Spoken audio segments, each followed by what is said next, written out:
Universities are a strange beast. On this channel, I often talk about PhDs, doing research, reading research, all of that sort of stuff. But above all of that exists a system which is a little bit secretive and very protective of the things that get said about it, and that is the university system. Now, the things that I'm going to say in this video only relate to that university system and not the people in that system, and that's a very important point because the system exists with people inside it, and the people inside it, in my experience, have always tried their best to be accommodating, be helpful, but it is the system above them that really limits their effectiveness and what they can actually deliver on. And the first biggest thing that universities don't want you to know is that there is a huge opportunity cost that is involved in doing undergraduate or a PhD or a master's or anything in their system. So they often talk about the cost, like the price of doing an undergraduate per year, per topic, per module,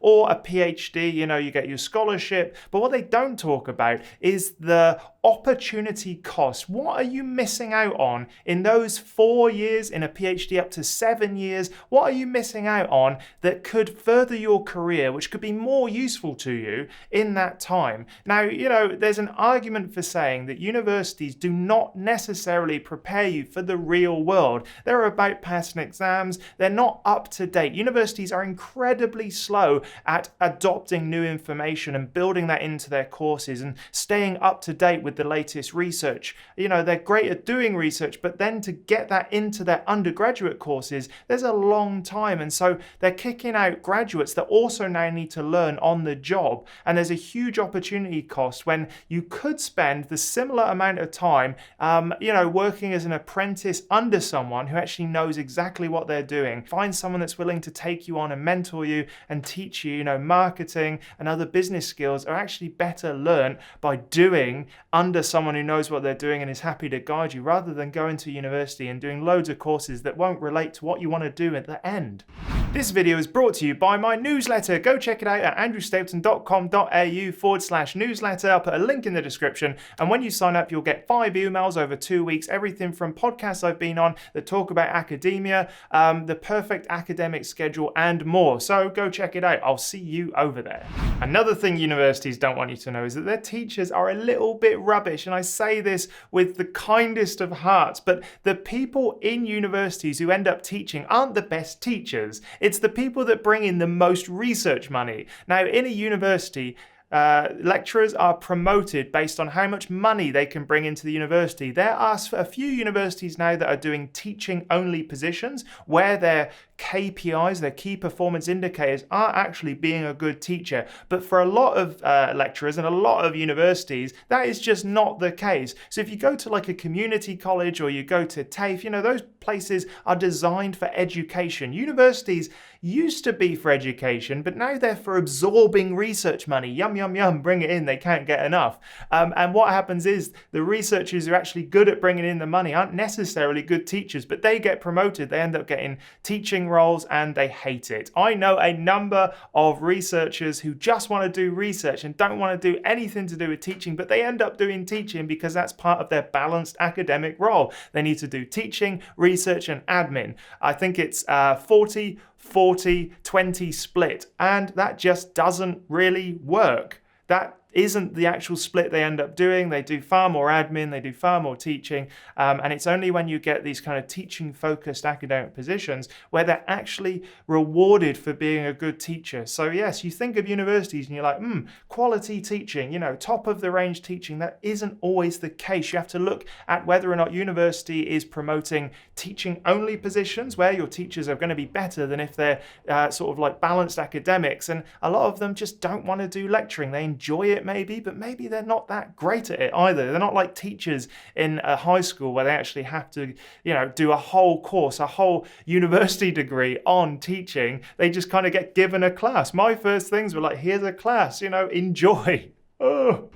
Another thing about a university is they are a business first and foremost. Now, what does a business have? A business has a fantastic marketing group. University marketing has got slicker and slicker. They are perfectly positioned for selling you the idea that getting an undergraduate or a PhD qualification is just the best thing ever. And that is really just no longer the case. If you look at millennials, my age group, this isn't a complaint. I did a full PhD. I went through undergraduate. I loved every second of it, but this is something I wish I had known.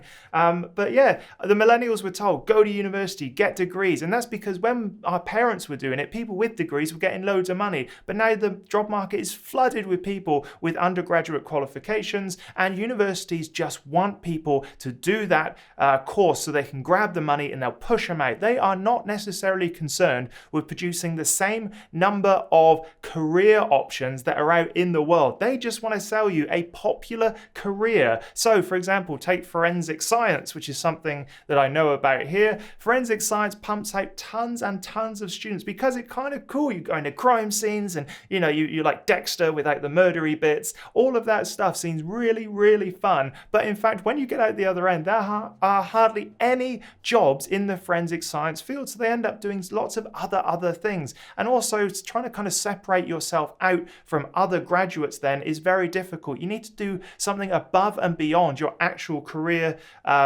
qualification to stand out in the crowd. There is a massive oversupply of a series of different careers that get pushed out by universities.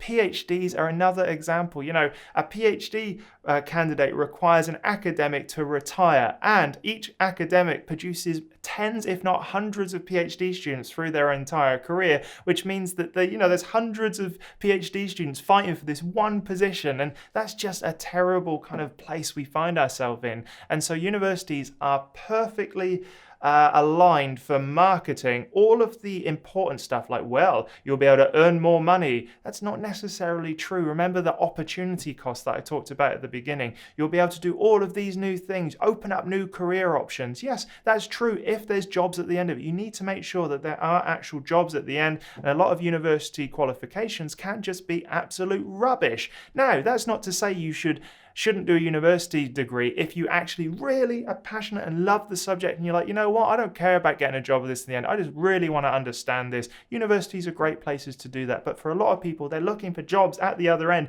The jobs just literally don't exist. So universities are businesses. They will sell you stuff that is popular. They will sell you careers that don't exist in the real world. And they'll also be very, very good at differentiating themselves from other universities by using questionable cherry-picked data. In Adelaide, there are a few universities and they're always looking at different ways that they can differentiate themselves. And, they're like, we're in the top 2% of universities. Yes, they're all in the top 2% of universities.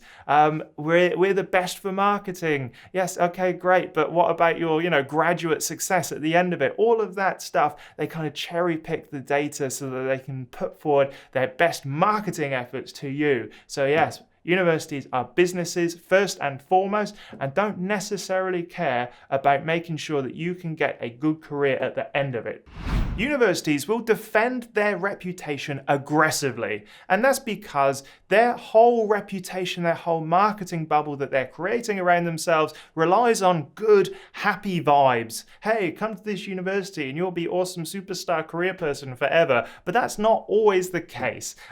In fact, if you want to know about a university, don't turn to anything that the university has produced. Don't actually even look at anything that still employs, like if someone's talking about their university that they go to, do not even take that as face value. I know of a number of examples where someone went on the record, like to a publication, to a journalist, and actually spoke openly about doing a university. And you know what happened?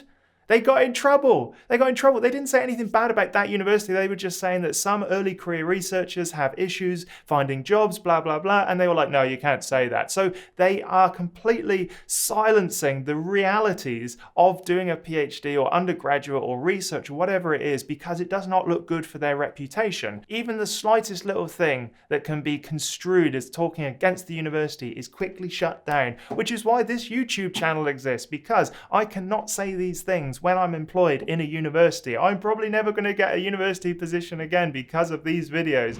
Universities are very good at pushing the prestige of their university, whether they are old, whether they're the oldest, whether they're part of a group of 8, whether they are a Sandstone University in Australia. It can be very hard to see past the fact that this university is better. Now, it's getting harder and harder to differentiate between what university is actually better for what course or what qualification. Now, in Australia, they had a load of universities get pushed out, I think in the 60s and 70s, and those were always seen as the lesser universities, but no more. The universities are cutting staff like there's no tomorrow, especially because of COVID-19 and the fact they haven't had any international students for a while. That has completely taken away their cash cow, which means that the university courses are being stripped back. So it is no longer just simple to say that is an older university, therefore it is better. Some of the younger courses actually have, and universities, and have a much better student experience. And that's really what this is all about, creating an awesome student experience. So don't look past those younger universities just because of their age or because they don't have the same prestige. That's meaning less and less these days, especially now when, you know, universities are a dime a dozen. So make sure you get the best student experience. That's by far the only thing you should worry about, and that will mean you're more energized, more capable of doing those extracurricular activities that will make you stand out. If this video has been useful for you, please remember to give it a thumbs up and go check out academiainsider.com. There I have the ultimate toolkit for academic writing, and I also have an insider forum that you can join and talk about your PhD, undergraduate, or anything else that you have problems with. Go check it out and I'll see you over there. All right, until next time, look after yourselves.